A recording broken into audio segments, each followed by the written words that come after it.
के मिलिट्री को लाके यहाँ हम चलाना चाहते हैं CRS को अंदर, क्या हम टेररिस्ट हैं?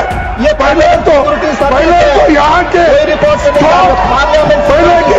स्टॉप हमको प्रोटेस्ट करती थी। क्या ये सदन आप चला रहे हैं? क्या होम मिनिस्टर अमित शाह चला रहे हैं? सच्चाई सुनने की ताकत नहीं होती तो यही शब्द निकलते हैं। अगर मेरे बगल में आकर के कोई खड़ा होकर के नारे लगाएगा, this is not democracy, this is not house working, proceedings को डिस्टर्ब करना। ओ मैडम जी सुन लीजिए, मैंने इन लोगों को कई बार कहा 40 साल से ज्यादा ऑपोजिशन में रहा हूं, कुछ मेरे से ट्यूशन ले लो, मैं बता दूंगा ऑपोजिशन कैसे करना आता है। अभी 30-40 साल रहना है, मेरे से ट्यूशन ले लो। नमस्कार, मैं हूं विजयश्री और स्वागत है आपका सियासत नगरी में। राज्यसभा के भीतर विपक्ष और सत्ता पक्ष के बीच एक बार फिर तीखी तकरार देखने को मिली है। नेता प्रतिपक्ष मल्लिकार्जुन खड़गे ने संसद के वेल में केंद्रीय औद्योगिक सुरक्षा बल यानी कि CISF के जवानों की मौजूदगी को लेकर सवालों की झड़ी लगा दी।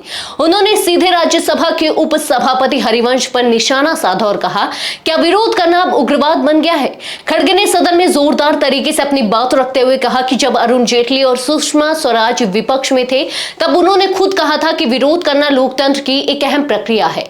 आज हम वो वही कर रहे हैं लोकतांत्रिक तरीके से, लेकिन हमें दबाया जा रहा है। उन्होंने पूछा कि आखिर ऐसी क्या मजबूरी थी कि सदन के वेल में सुरक्षा बलों को बुलाना पड़ा।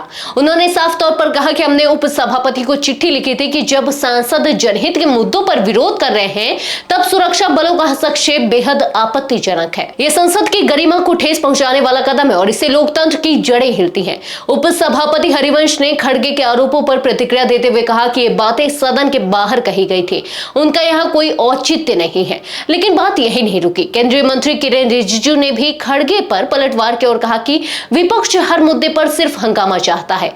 खड़गे ने सोशल मीडिया पर भी सवालों की बौछार करते हुए पूछा कि हम राज्यसभा के सदस्य उग्रवादी हैं जो हमारे खिलाफ इस तरह की कार्रवाई की जा रही है। इस पूरे घटनाक्रम ने एक बार फिर यह सवाल खड़ा कर दिया है कि क्या आज का संसद विपक्ष की आवाज दबाने का मंच बन गया है?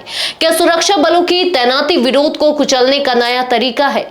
क्या लोकतंत्र अब सिर्फ सत्ता की सहूलियत बनकर रह गया है? आज के लिए बस इतना ही। अगर आपके इलाके में कोई राजनीतिक लापरवाही, भ्रष्टाचार या जनहित से जुड़ी समस्या है तो आप चुप मत रहिए, अपनी शिकायत हमें भेजिए। सियासत नगरी आपकी आवाज को मंच देगा और जवाबदेही तय करेगा, क्योंकि अब हर सवाल होगा सीधा सत्ता से।